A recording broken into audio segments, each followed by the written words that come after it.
PCS tips and tricks. We've talked about OCONUS PCS tips and tricks.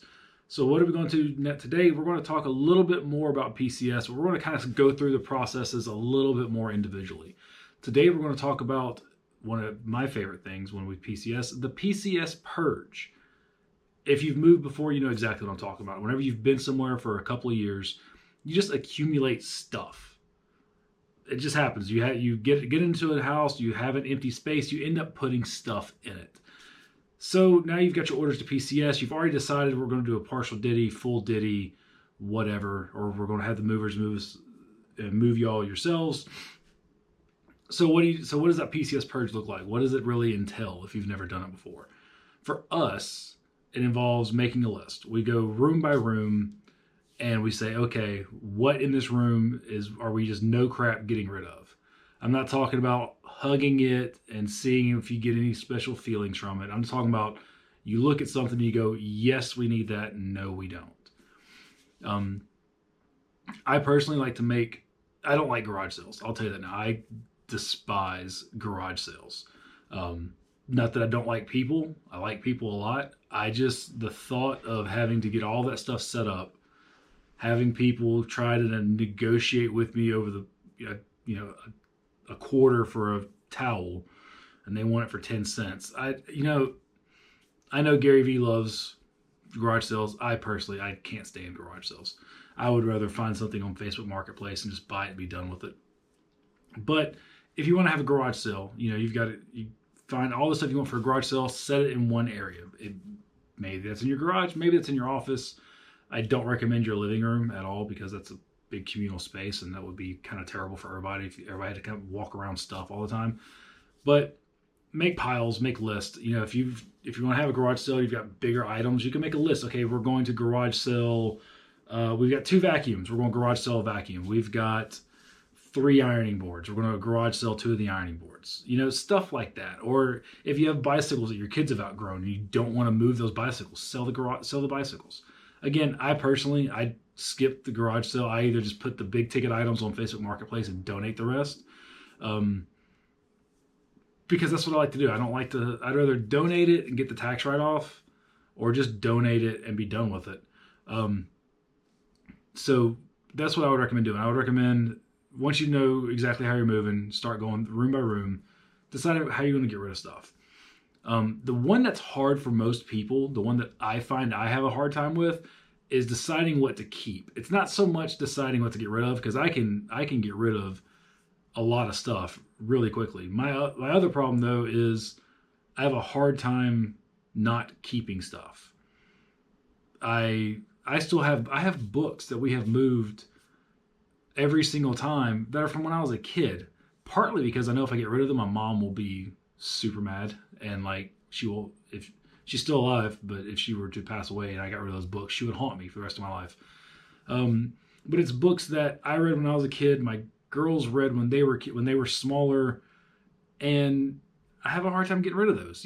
Those have a lot of sentimental value. That's the stories that I've shared with my kids, and that I hope that one day if they decide to have kids, they'll share them with their kids. One thing that I know is really difficult for military families are collectibles.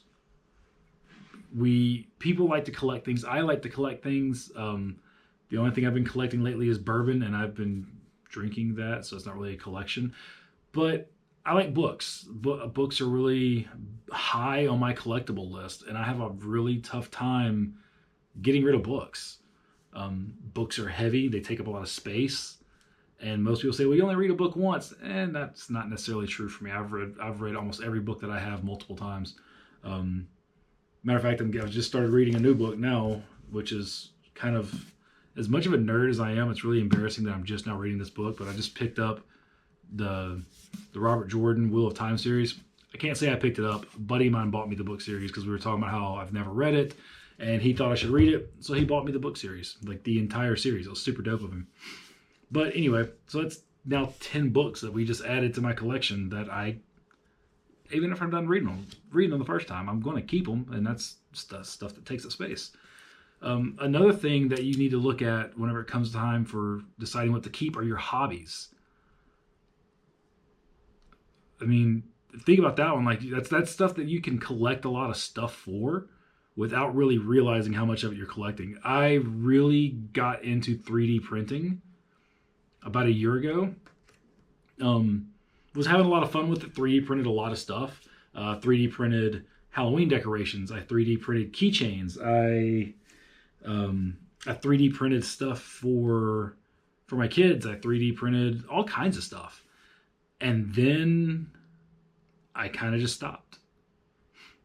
I was having some issues with a couple prints, and it stopped being fun because there was stuff I was wanting to print that in my head I could see exactly what it was that I wanted, but I didn't give myself enough time to learn the CAD software, the computer assisted design software, to be able to make it myself.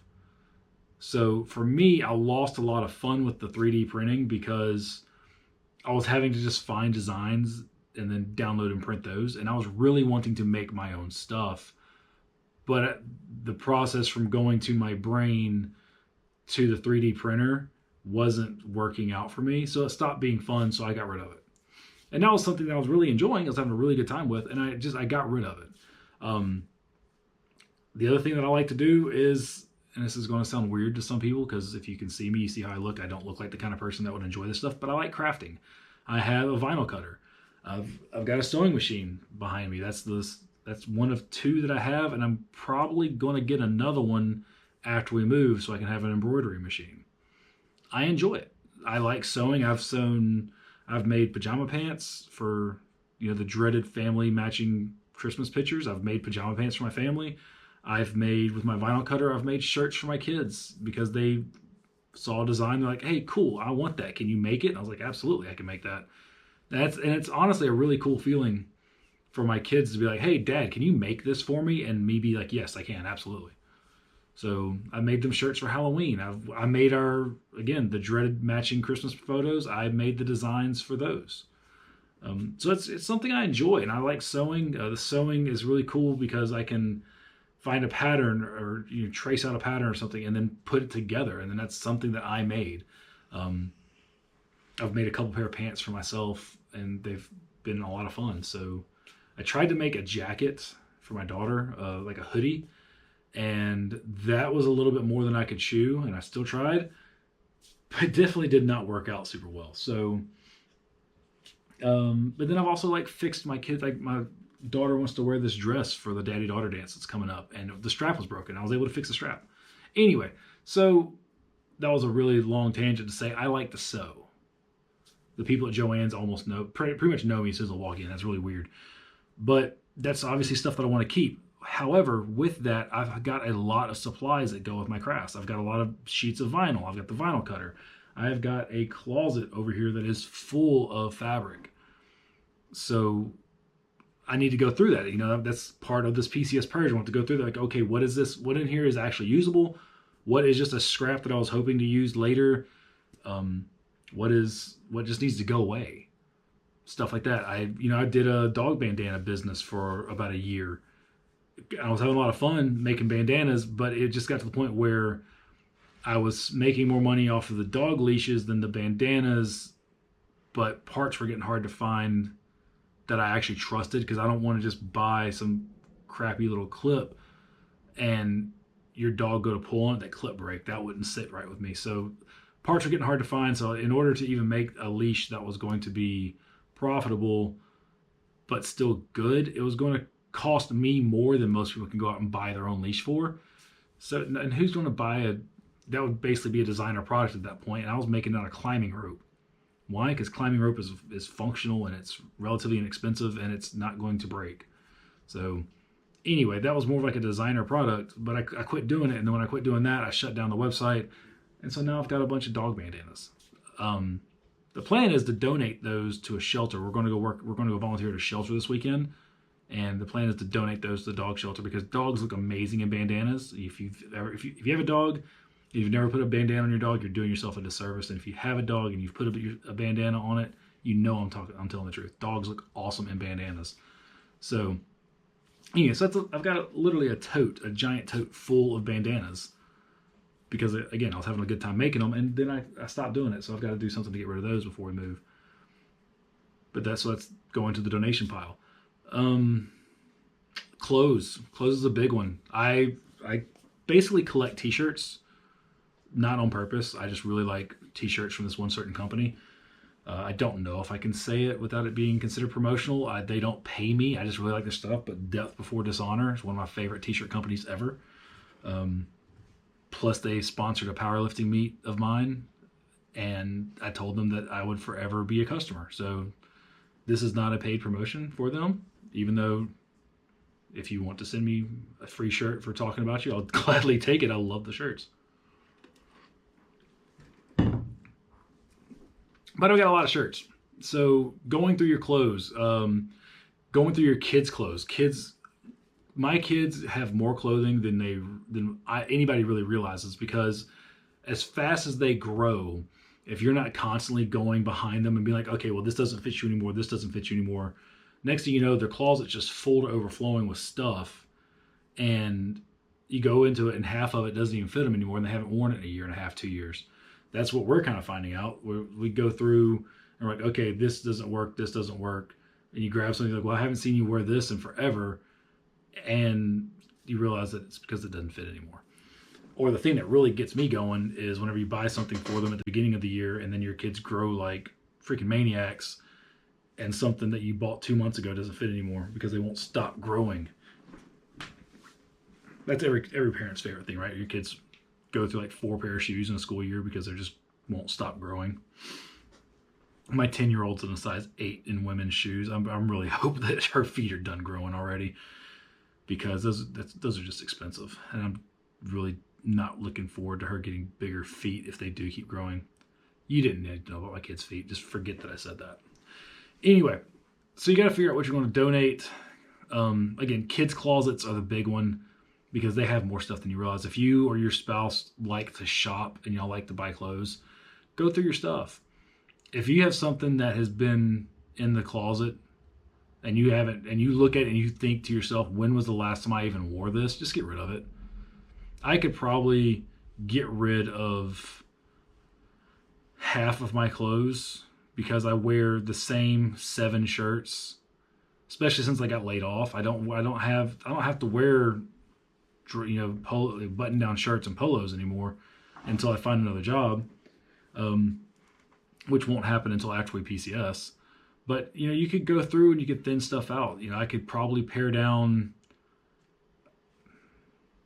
I have a hard time getting rid of shirts, but I've got one whole drawer that's full of shirts that I almost never wear, and I could probably get rid of all of them and be fine, because I've got another drawer that's full of these shirts and I wear them all the time. So, stuff like that. Like, look at it and go, am I going to wear this again? Do I just have it because it's nice? Like, I've got a couple of shirts that are from my powerlifting gym back in Arkansas that I like to support them. And I have a hard time looking at that shirt and going, I'm not going to wear this very often. Should I just get rid of it? I feel like that's like, I don't know, like I'm not supporting them if I do that, which is really weird because they get all my support. My coach is there and I pay them every month, or pay him every month. So it's not like they're not getting my support, and I talk about them all the time. It's just weird. Like, I have a hard time getting rid of stuff, so I have a lot of shirts. Socks. Go through your sock drawer. Do you need 15 pair of dress socks? If you have, I personally like socks too. And I know I'm different, y'all. Just bear with me.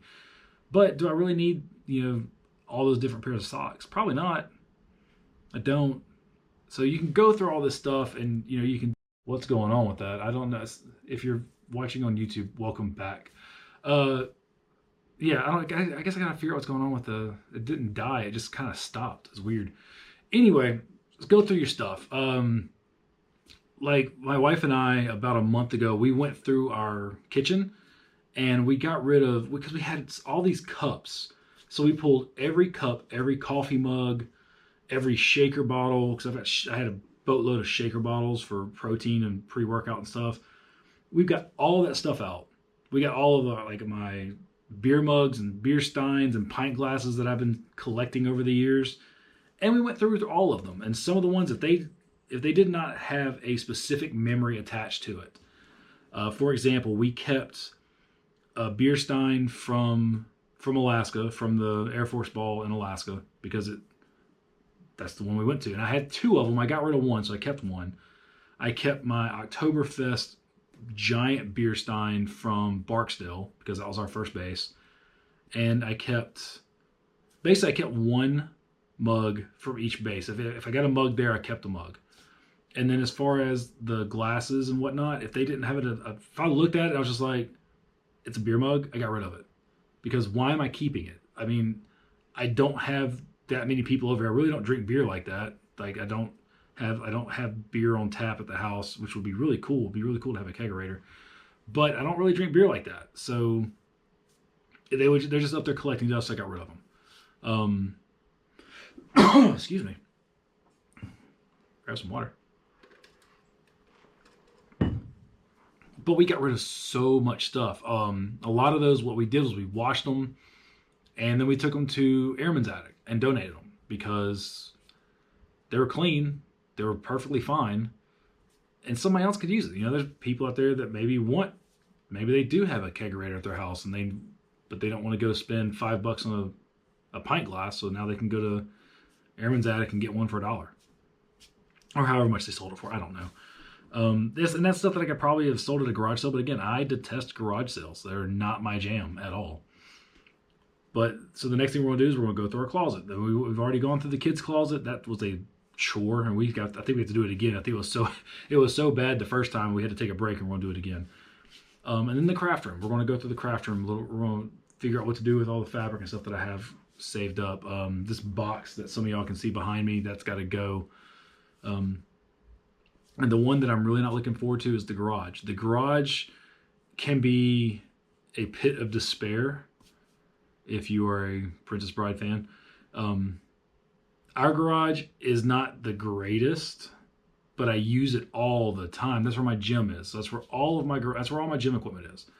And I have been collecting specialty bars lately. I just bought a new bar to help me squat because my shoulder's all jacked up. So I bought a bar that changes my hand position so I can squat without hurting my shoulder.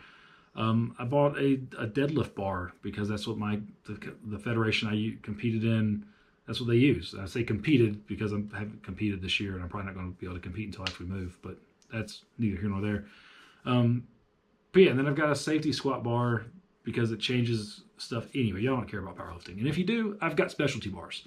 And I think I have a video on YouTube where I did like a quick tour of my gym. If you want to see a more in-depth tour on my garage gym, let me know. If you're on YouTube watching this, I will show off my garage gym if you want. I personally love my garage gym. But I also share that space with my daughters. Both my daughters have been doing gymnastics forever, and we have gymnastic stuff. We have an inflatable tumble track that gets stored in the garage. We have a fold-up beam that they can practice some stuff on, and we've got a bar and we've got some mats. But then we also have a deep freeze and bikes and camping equipment, stuff for the bikes. We've got so much stuff in the garage, and if you're not careful, it also just becomes kind of a catch-all, because that's also where our recycling goes and all this, that, and the other. So we've really got to go to the garage and like just go through it and figure out what to do with stuff. There's probably some stuff from the kids that doesn't fit them anymore. There may be elbow and knee pads that they've outgrown that we haven't seen because everything's kind of just jumbled in there. If you have, we have inflatable kayaks, so we need to take those out and make sure they're not dry rotted and stuff. We did test them out at the beginning of the summer. They were fine, so I think we can actually skip that because they were fine. We used them. We did use them at the beginning of the summer, right before my wife left. So we're good to go there. We've got my daughter has a tent. We've got sleeping bags, all that fun stuff, coolers. So check on that stuff, make sure that it's still functional. If it's broken, get rid of it. If it's broken and you can fix it and you actually want to use it, always recommend doing that. I replaced the air conditioner on our camper with a YouTube education. I watched a few videos, saw that it was super easy, and it took most people that I watched the videos for, it said it took them anywhere between 45 minutes to an hour. I always anticipate it taking double because I like to take my time, make sure I do it right, because I only want to fix it once. This actually only took me about 20 minutes, maybe 25 minutes. It took no time at all because it was only 4 bolts. I've got a little video on YouTube where I talk about how long it took to actually do it, but it took about 20 minutes.